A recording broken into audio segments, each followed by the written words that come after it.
Estudié desde el año 1963 en la Escuela de Arte y Oficio y después pasé al grado de ingeniero de ejecución, donde estudié la carrera de ingeniería textil. Yo desde muy cabrito ya me empezó a ligar el espíritu por la política, digamos.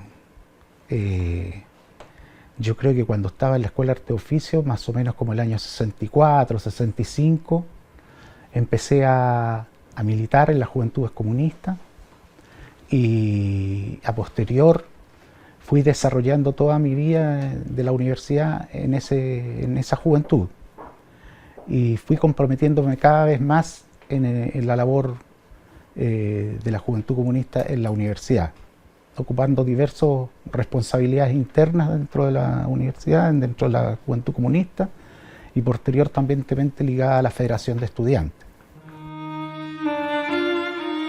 Muchos meses antes, diría yo unos 5 o 6 meses antes, ya se hablaba del golpe. Se hablaba de que la derecha preparaba un golpe de Estado y cuidado con el golpe y viene el golpe, y nosotros hacíamos los esfuerzos por parar y hacer acciones por parar y detener el golpe, en el sentido de hacer movilizaciones, crear iniciativas para abrir el campo de respaldo al gobierno de la Unidad Popular en esos instantes.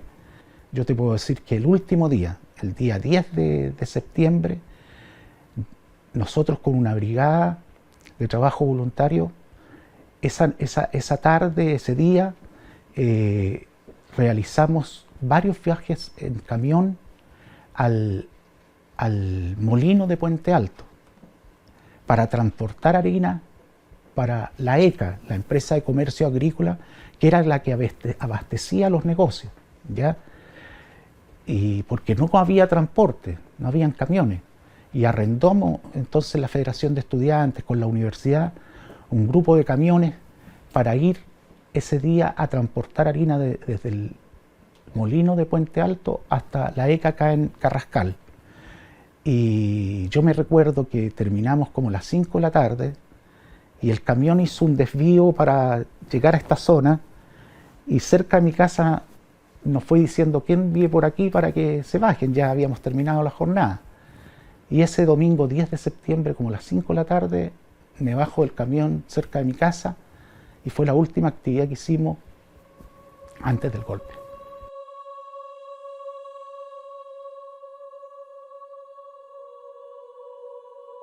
Yo llegué muy temprano a la universidad el 11 de septiembre porque un amigo que era muy ligado a nosotros y que sabía que nosotros militábamos en la Juventud Comunista y que éramos dirigentes estudiantiles, a las 7:30 pasa en su auto y me toca y me despierta y me dice: hay un golpe de Estado, así que te llevo a la universidad. Me dijo: apúrate, yo te espero. Y me vestí y aquí a las 8 de la mañana, 8:15, estaría aquí en la universidad, en el local de la Federación de Estudiantes.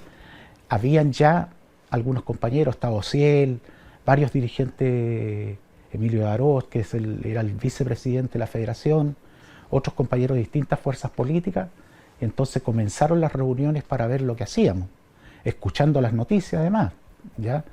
Los bandos militares, digamos, que eran muy enérgicos, muy amenazantes. Y cuando llegué a la universidad, todo este contorno de la Casa Central estaba militarizado, con militares con una franja naranja, con una franja naranja de lana, no sé, y ya habían destrozado la radio de la universidad en la noche. Yo creo que como a las 3 de la mañana destrozaron absolutamente la radio de la universidad y no se pudo por ende utilizar, digamos, como correspondía para transmitir alguna información, y ese era el objetivo de ellos. Y ya la universidad estaba todo rodeada. Nosotros funcionamos acá en la sede de la FEUD y comenzamos a elucubrar y a ver qué medidas concretas nos tomábamos. Mediante las noticias iban dando. Había posibilidades, o sea, siempre se pensó que había posibilidades de que algunas ramas del ejército no estuvieran con el golpe. Se hablaba de que de Concepción venía una rama del ejército que se había dislocado del golpe y entonces recibíamos informaciones para cuál iba a ser nuestra actitud. Pero después ya, tipo 10, 11 de la mañana, las cosas estaban muy claras. Ya habían bombardeado La Moneda. Poco después avisaron que había muerto el presidente Salvador Allende, que fue el golpe más grande que nosotros pudimos recibir. Y pensamos que ya se había acabado todo. El rector conversó con las autoridades militares que en ese momento comandaban acá, habló con un coronel que hacía cargo de todo el operativo militar y le propuso que nosotros no nos íbamos a ir porque ya el toque de queda era muy pronto y que algunos estudiantes nos íbamos a quedar en la Escuela de Arte y Oficio y otros acá en la Casa Central, pero que todo iba a estar en absoluto orden, digamos, y que nos comprometíamos entonces a que ellos nos ayudaran, que en la mañana salíamos hacia nuestras casas. Había gente que estaba en algunas salas de clase, el gran contingente estábamos en los comedores de la Escuela de Arte y Oficio. Un profesor de educación física de la universidad, que era del departamento de deportes de la universidad, dijo: yo voy a preparar la comida, y había gente también del economato que se había quedado, ya, de los trabajadores. Se había quedado también el practicante del policlínico de la escuela, por cualquier cosa, y porque él estaba comprometido también con el gobierno popular. Y entonces comenzamos a tratar de pasarle los elementos para que preparara la comida de la noche a todos los estudiantes. Y al poco rato nos empezaron por ambos lados, por el lado de lo que era antes la Escuela Normal Abelardo Núñez, por los techos de la Villa Portales, a disparar hacia la escuela. Nos cortaron la luz, después nos cortaron el agua y todos los teléfonos, ¿ya? Entonces nosotros no teníamos en esos momentos comunicación con la rectoría, con la gente que se había. El otro grupo se quedó acá en la Casa Central, la gente del pedagógico, gente de la Facultad de Química, gente de Ingeniería se quedaron acá, de Ingeniería Civil, y el otro grupo nos quedamos en la otra escuela. Por lo tanto no se pudo hacer comida, no se pudo, quedamos ahí. Y la gran mayoría de la gente estaba en los comedores. Cuando ya empezaron a disparar con muy fuerte, nos metimos debajo de las mesas de los comedores, tendidos en el suelo, y en algún pasillo de la Escuela de Arte y Oficio le dispararon a una compañera aquí en la mandíbula, y ella fue la que tuvimos que sacar con muchos problemas, trasladarla con una ambulancia al Hospital San Juan de Dios. Y después, cuando nos sacaron ya en la mañana, entonces ya nos pusieron en el patio de la Escuela de Arte y Oficio, tendidos boca abajo, con las manos en la nuca, y ahí comenzaron un simulacro de... Entraron los militares, hicieron un simulacro en la sala de clase, disparando hacia arriba, haciendo tirar los vidrios, las puertas, con metralletas, ráfagas, y diciendo: ¿dónde están las armas? ¿Dónde están los francotiradores? Decían. Y destruyendo, pero la sala de clase así, pero a todo dar, terrible. Y después nos colocaron entonces a todos formados ahí en la cancha de hockey que ahí había en la Escuela de Arte y Oficio, largas horas. Ese día estaba con sol, hacía calor, el día 12, y rodeado por militares, muchos jóvenes militares conscriptos que habían sacado de los regimientos de la Cuarta Región. Así que fue muy trágico esa mañana, antes de irnos al Estadio Chile. De ahí nos transportaron como las 3 o 4 de la tarde, a mí, al grupo que estábamos en la Escuela de Arte y Oficio, en buses de la empresa Transportes Colectivos del Estado, al Estadio Chile. Llegamos allá, nos pusieron en fila haciéndonos trotar, ya con las manos en la nuca, y por largas horas. Ustedes saben que los militares no son muy rápidos para sus trámites. Cuando uno se va a inscribir al servicio militar, pasa horas esperando que lo llamen para que lo examinen. Así era acá también. Horas y horas para que anotaran el nombre de cada uno, lo trataran mal, le pegaran, los empelotaran, porque así fue, y te hacían abrir las piernas con la mano en la muralla, las piernas bien abiertas, te pegaban en los testículos, golpes en la espalda, y qué hacías tú, dónde estabas, etc. Bueno, junto a eso fueron llegando más gente. Nosotros fuimos los primeros en llegar, nuestras compañeras mujeres fueron las primeras en llegar. Y cuando nosotros llegamos al Estadio Chile, nuestras compañeras mujeres iban saliendo. Y nos preocupó porque realmente dijimos, las llevarán a otro lado. Sabíamos que en el Estadio Nacional, donde está el sector de la piscina, se habían dejado para tener a las mujeres.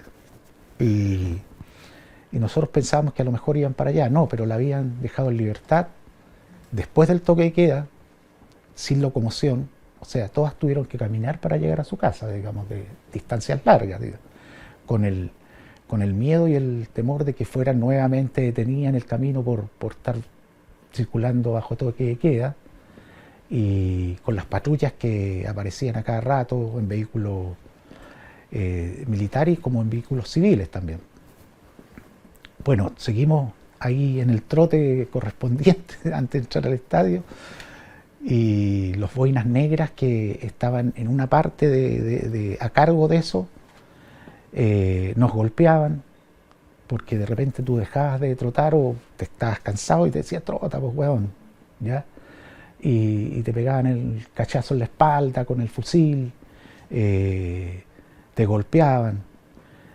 Después fueron llegando muchos trabajadores de el cordón Cerrillo y el cordón Vicuña Maquena. Se llenó de trabajadores, muchos trabajadores de edad, algunos se desmayaban y caían al suelo de ahí de la entrada del patio del Estadio Chile, y yo veía como los boinas negras pasaban por encima de ellos caminando, así, caminando como una alfombra. No, eran chatos terribles, terribles. Y así se fue hasta que entramos llenando el Estadio Chile de bote a bote, hasta tarde de la noche, que ya no cabía nadie más en el Estadio Chile, tanto en las tribunas como en la cancha, repleto, entre trabajadores, estudiantes, jóvenes de enseñanza media que los encontraron en la calle y los llevaron, de todo nivel. El trato era terrible, el trato era indigno, digamos. Los garabatos eran los peores, el trato vejatorio de tratar de menospreciarte en tu dignidad. Ustedes son presos de guerra nuestros, no sé si nos gritaban por los parlantes. Ustedes son una lacra, la lacra del marxismo. Ustedes son los que causan el mayor daño en nuestro país. Aquí les vamos a enseñar lo que corresponde hacer con ustedes. Hemos colocado 4 ametralladoras .50 en cada una de las esquinas del estadio, para que el primero que se mueva, estas ametralladoras no matan, sino que además cortan, decía. Así que el primero que desobedezca nuestras órdenes va a ser acribillado. Y muchas amenazas, pero insolentes.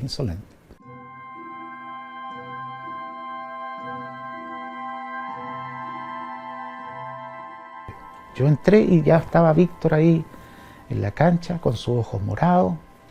Le habían golpeado las manos y la cara, y su ojo absolutamente morado, con un derrame.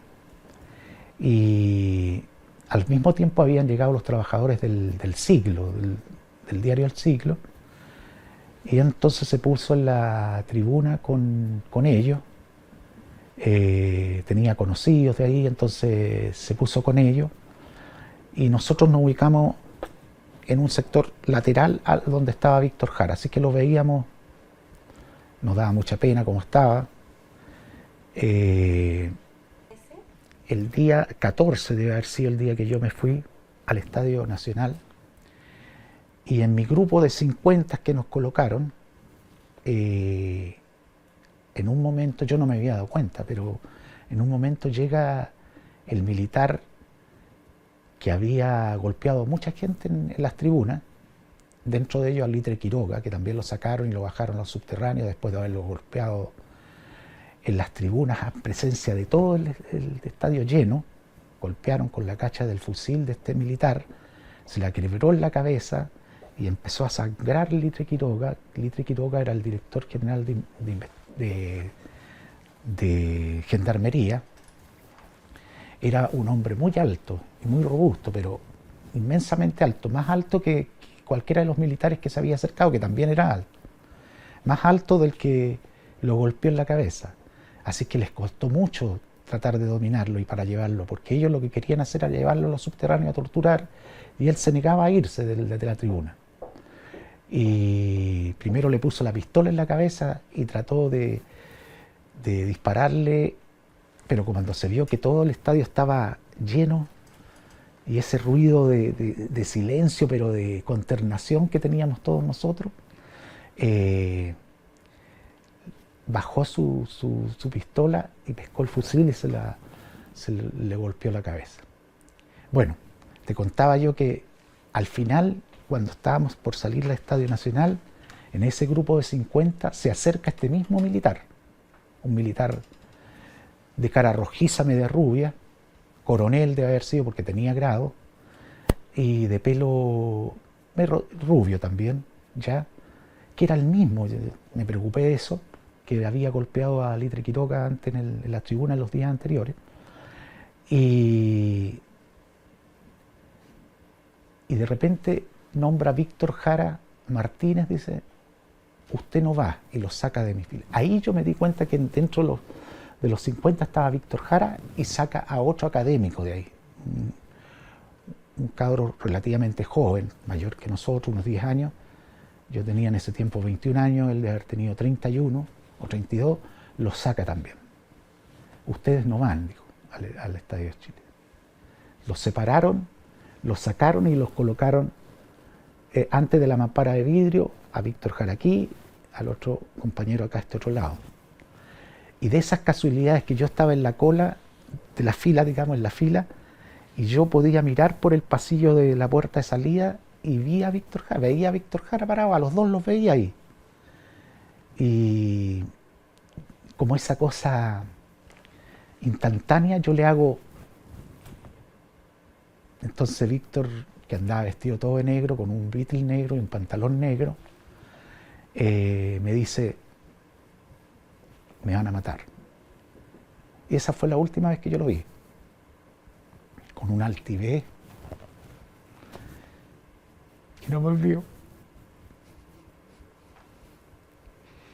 Eso lo declaré después, posteriormente, a los organismos de derechos humanos de investigaciones. Muchas veces me entrevistaron.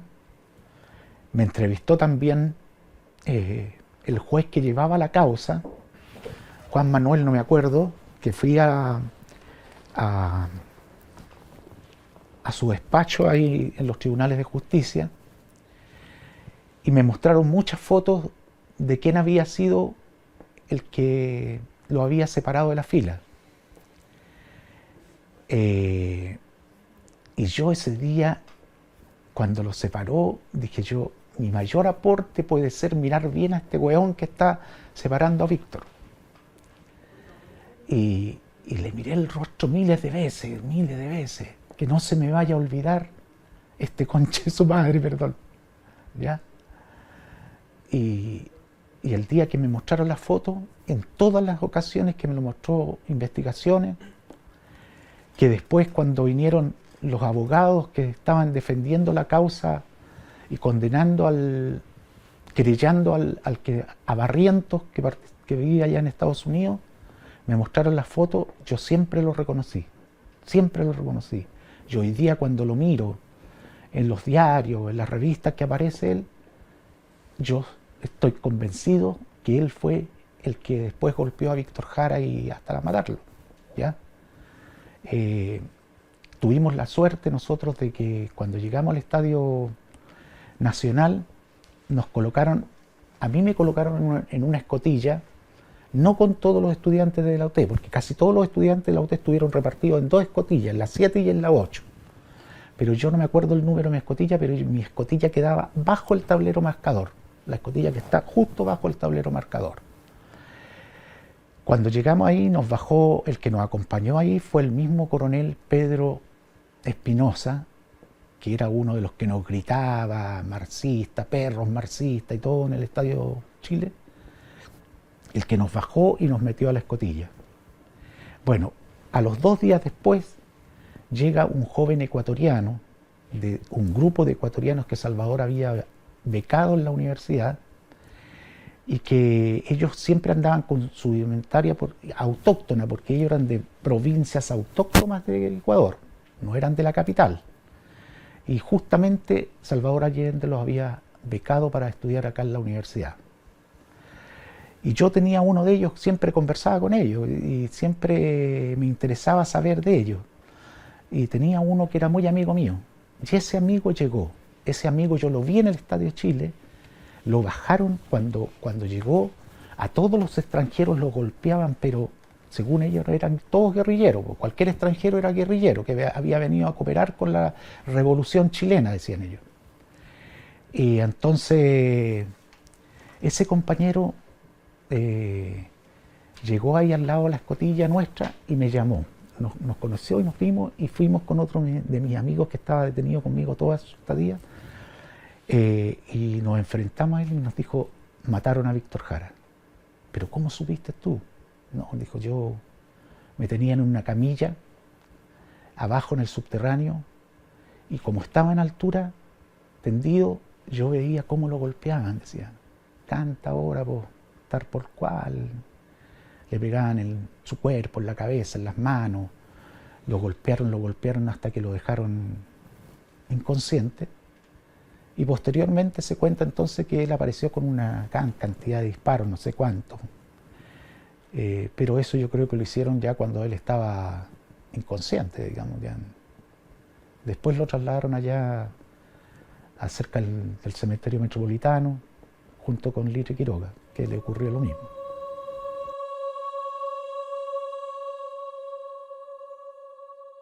Una tarde del día mediados de octubre,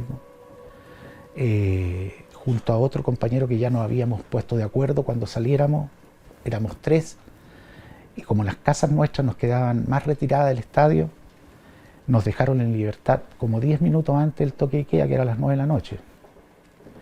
Y formados ahí frente a la salida del Estadio Nacional, abrieron las rejas de salida y partimos así como medio corriendo para ver qué podíamos tomar a esa hora. No había micro, no había nada, y pasó un taxi, me acuerdo, chiquitito, un Fiat 1100 todavía me acuerdo, y le dijimos vamos a la Villa Frey, donde uno de los amigos nuestros, de los 3 que íbamos, compañeros también, nos llevó a la casa, al departamento de la hermana, en la Villa Frey. Ahí pasamos la noche, nos comimos todo lo que había en el refrigerador del hermano, que había muchas cosas ricas, hace mucho tiempo que no comíamos, o comíamos nada casi, y bajaron gente de los departamentos de arriba, porque supieron que habíamos unos jóvenes que habían salido del estadio, a preguntarnos por familiares, amigos, si habíamos visto a esto, este otro, que cómo era la vida en el estadio. Bueno, a todos les relatamos más o menos cómo estaba siendo tratada la gente y cómo era. Y el taxista que nos llevó no nos quiso cobrar porque dijo, no les puedo cobrar. Dijo, ustedes vienen saliendo recién del estadio, ¿cuánto habrán sufrido? Dijo, no nos cobró.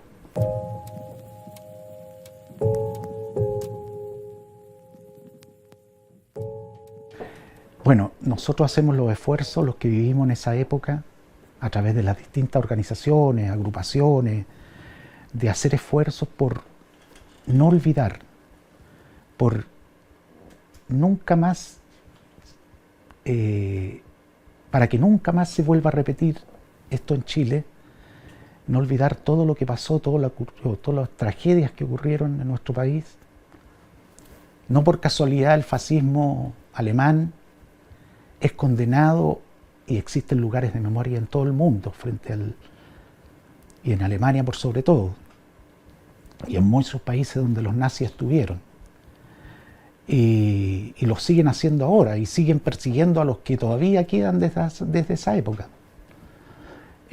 Nosotros también tenemos que hacer justicia con aquellos que fueron los torturadores, los que cometieron delitos de lesa humanidad, y que hoy algunos pagan por sus crímenes, y otros que están entrando a pagar por sus crímenes, y que nunca dejaremos de luchar por encontrar la verdad de todos nuestros jóvenes, trabajadores, adultos mayores, niños que desaparecieron en nuestro país.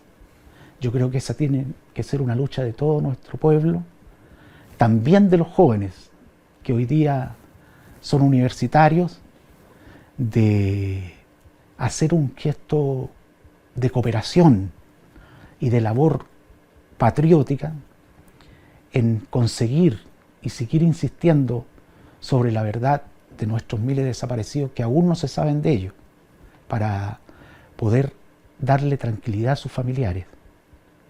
Nosotros ya llegamos a la última etapa de nuestras vidas y serán los jóvenes que tendrán que defender el derecho a que nuestro país sea un país libre y democrático, en la amplitud de lo que significa eso, el respeto por la vida de las personas y los derechos de cada uno de nosotros, en un Chile nuevo, en un Chile con mayor amplitud, con mayor democracia, respetando los derechos de todos, respetando las vicisitudes de cada uno de los habitantes de nuestro país.